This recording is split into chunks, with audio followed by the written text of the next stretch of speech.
Assalamualaikum warahmatullahi wabarakatuh. Izin dokter, izin untuk memperkenalkan diri, nama saya Zaki Syarif Makarim dengan NPM 21082600083. Izin untuk memaparkan mengenai apa itu sistem endokrin. Jadi, secara definisi, sistem endokrin adalah sistem dalam tubuh yang mengatur dan meregulasi hormon. Jadi, sistem dalam tubuh yang terdiri dari kelenjar-kelenjar yang memproduksi dan melepaskan hormon langsung ke dalam aliran darah. Hormon-hormon ini adalah zat kimia yang berfungsi sebagai pembawa pesan yang mempengaruhi berbagai proses fisiologis yang membantu menjaga homeostasis atau keseimbangan tubuh. Oke, selanjutnya saya akan membahas mengenai anatomi dan fisiologi dari organ endokrin. Nah, berdasarkan anatomi, sistem endokrin ini terbagi di beberapa regio, yaitu ada regio kaput, yaitu ada hipotalamus, hipofisis, dan glandula hipofisis. Nah, pada hipofisis terbagi dua, yaitu ada adenohipofisis dan neurohipofisis. Pada adenohipofisis, yaitu terbagi tiga lapisan, yaitu adalah pars distalis, pars tuberalis, dan pars intermedia. Dan pada neurohipofisis, yaitu terbagi juga pada tiga lapisan, yaitu ada pars nervosa, eminensia mediana, dan tungkai infundibular. Selanjutnya pada glandula pineal, berdasarkan histologi terbagi dua, yaitu pinealosit dan sel astrogilia. Pada regio kolum, yaitu terdapat dua organ, yaitu glandula tiroidea dan glandula paratiroidea.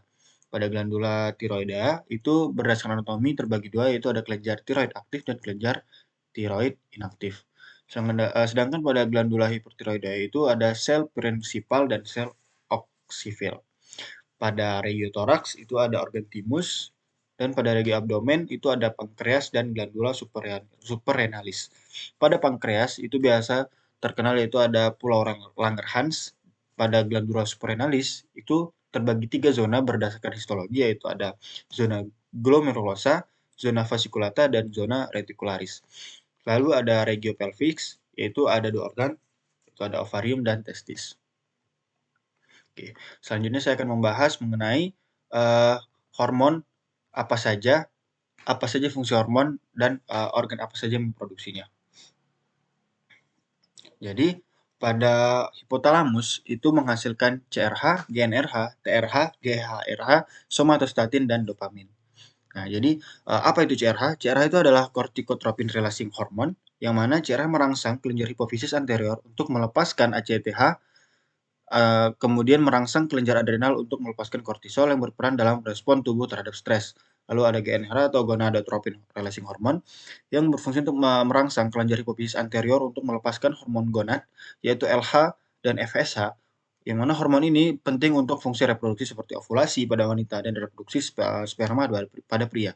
Lalu ada thyrotropin releasing hormone, di mana TRH merangsang kelenjar hipofisis anterior untuk melepaskan TSH, ya, di mana TSH kemudian merangsang kelenjar tiroid untuk memproduksi hormon tiroid seperti T3 dan T4. Lalu ada GnRH atau growth hormone releasing hormone, di mana GnRH ini akan merangsang atau hipofisis anterior untuk melepaskan GH atau growth hormone yang mana penting untuk pertumbuhan tubuh.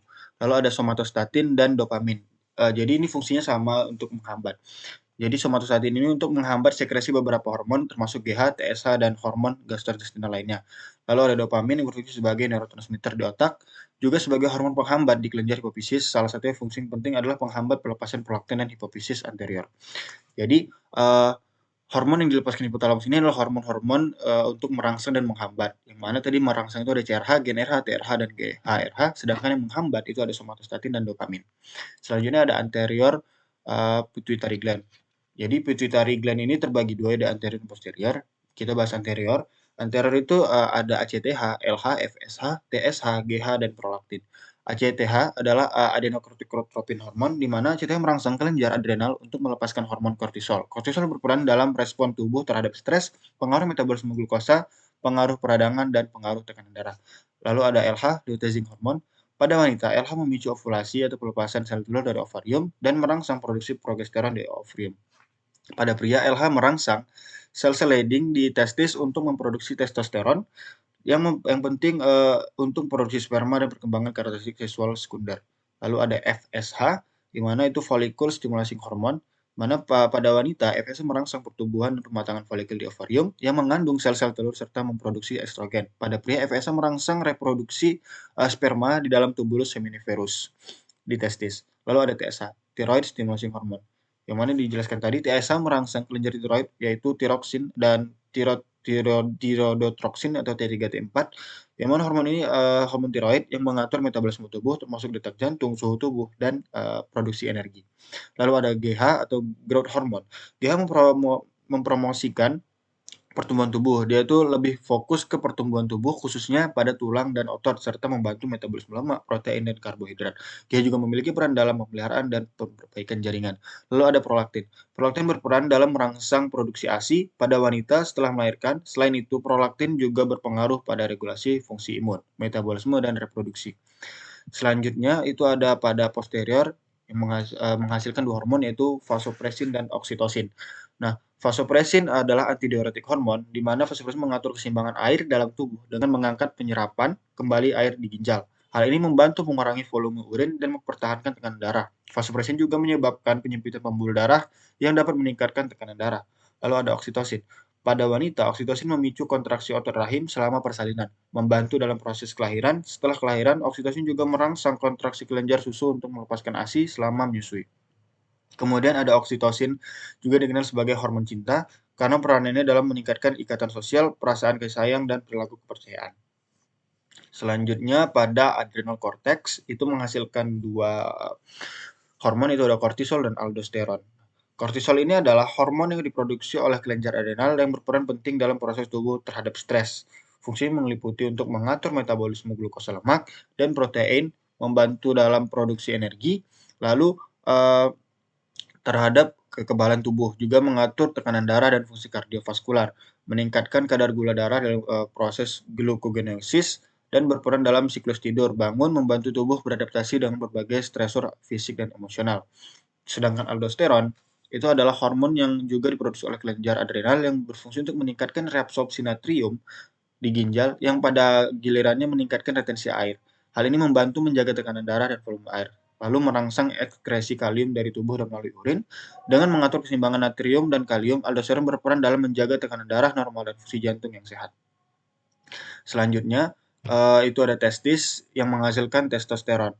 Pada hormon testosteron berperan penting pada pria, yaitu perkembangan karakteristik seksual sekunder pada pria, kemudian produksi sperma, pemeliharaan fungsi seksual seperti testosteron mendukung dorongan siklus libido pada fungsi ereksi pada pria, kemudian pertumbuhan dan pemeliharaan massa otot dan tulang, dan pengaruh pada mood dan kognisi. Sedangkan fungsinya pada wanita itu meskipun kadarnya jauh lebih rendah, testosteron juga penting bagi wanita berkontribusi pada libido, energi, dan kesehatan umum. Kemudian ada ovarium, yaitu ada estrogen dan progesteron. Nah, estrogen ini juga berpengaruh pada karakteristik seksual pada wanita, juga regulasi siklus menstruasi, dan kesehatan tulang, kesehatan kardiovaskular, fungsi reproduksi. Sedangkan pada progesteron yaitu pemeliharaan kehamilan, seperti hormon kunci selama kehamilan yang mempersiapkan dan memelihara endometrium untuk implantasi embrio dan mendukung kehamilan. Lalu ada regulasi siklus menstruasi, kemudian persiapan kelenjar susu, di mana progesteron berperan dalam mempersiapkan kelenjar susu untuk produksi ASI selama kehamilan. Lalu ada efek pada sistem saraf pusat, yang mana produksi sistem ini memiliki efek menenangkan pada sistem saraf pusat, seringkali dikaitkan dengan peningkatan suhu tubuh basal. Lalu ada thyroid gland, yang mana dia itu menghasilkan thyroid hormon T3 dan T4. T3 dan T4 ini berfungsi untuk mengatur metabolisme, kemudian pertumbuhan dan perkembangan pada tubuh.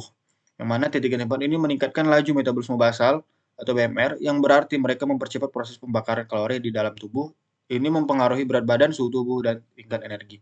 Lalu ada PTH yang dihasilkan oleh parathyroid gland. PTH ini adalah parathyroid hormon yang berfungsi untuk meningkatkan kadar kalsium dalam darah. PTH merangsang pelepasan kalsium dari tulang ke dalam aliran darah dan meningkatkan aktivitas osteoklas sel yang memecah jaringan tulang. Lalu meningkatkan penyerapan kalsium di ginjal, kemudian meningkatkan penyerapan kalsium di usus, dan penurunan kadar fosfat dalam darah. Oke, selanjutnya ada pankreas yang menghasilkan insulin dan glukagon. Apa itu insulin? Jadi insulin ini adalah hormon yang berfungsi untuk menurunkan kadar glukosa darah. Insulin membantu menurunkan kadar glukosa darah dan memfasilitasi penyerapan glukosa oleh sel-sel tubuh. Lalu juga untuk menyimpan glukosa, mengatur metabolisme lemak dan protein, sedangkan glukagon ini adalah berfungsi untuk meningkatkan kadar glukosa darah. Glukosa ini meningkatkan kadar glukosa darah. Glukagon ini meningkatkan kadar glukosa darah dengan memperangsangkan glikogenesis, yaitu proses pemecahan glikogen. Lalu meningkatkan gluconeogenesis yang berfungsi untuk merangsang gluconeogenesis, yaitu produksi glukosa baru dari sumber non-karbohidrat. Oke, mungkin itu yang dapat saya jelaskan mengenai apa itu fungsinya. Fungsi dari hormon-hormon tertentu dan organ mana yang menghasilkannya. Selanjutnya, saya akan menjelaskan mengenai mekanisme dari kerja sistem endokrin. Jadi, berdasarkan yang saya baca,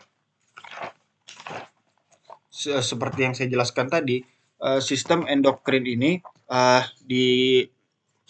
memiliki satu pusat, yaitu hipotalamus, di mana hipotalamus ini menghasilkan hormon-hormon seperti CRH, GnRH, TRH, GH, RH, somatostatin, dan dopamin, yang mana fungsi dari hormon ini adalah untuk menstimulasi, untuk merangsang dan menstimulasi dari pituitari atau hipofisis and hipofisis. Jadi hipotalamus akan melepaskan CRH, GnRH, TRH, GH, RH, somatostatin, dan dopamin ini untuk merangsang dari hipofisis, yang mana hipofisis terbagi dua, ada anterior dan posterior. Jadi yang posterior ini akan melepaskan melalui jalur neuron, yang mana dia akan melepas vasopresin, kemudian ada oksitosin. Sedangkan pada yang anterior itu akan melalui darah, di mana dia melepas TSH, ACTH, GH, LH, FSH, prolaktin, dan lain-lain. Nah, lalu akan disebar ke seluruh tubuh melalui reseptor-reseptor tertentu. Mungkin hanya itu untuk mekanisme kerja sistem endokrin. Selanjutnya saya akan membahas mengenai apa itu sistem umpan balik atau mekanisme umpan balik, feedback negatif dan positif. Jadi dari hipotalamus tadi kita dapat mengambil kesimpulan bahwa adanya hormon yang berfungsi untuk merangsang dan menghambat pelepasan hormon. Merangsang dan menghambat. Jadi apabila hormon itu kurang, maka akan dirangsang untuk mengaktifkan feedback positif, sedangkan apabila dia berlebih akan diaktifkan feedback negatif untuk menghambat dari penghasilan hormon tersebut. Jadi produksi hormon seringkali dikontrol melalui mekanisme umpan balik dari organ target secara umum. Nah, umpan balik terjadi ketika respon terhadap suatu rangsangan atau aksi hormon memiliki efek pada rangsangan asli. Sel yang mengeluarkan hormon ini sifatnya itu respon ini menentukan jenis umpan balik. Ada dua jenis umpan balik tadi, ada positif dan negatif, yang terjadi ketika respon mengurangi rangsangan asli, dan jauh lebih umum daripada umpan balik positif, yang mana yang terjadi ketika respon meningkatkan rangsangan aslinya. Mungkin hanya itu yang dapat saya sampaikan. Apabila terdapat kesalahan kata, saya mohon maaf. Lebih dan kurang mohon maaf. Wabillahi taufiq wal hidayah. Assalamualaikum warahmatullahi wabarakatuh.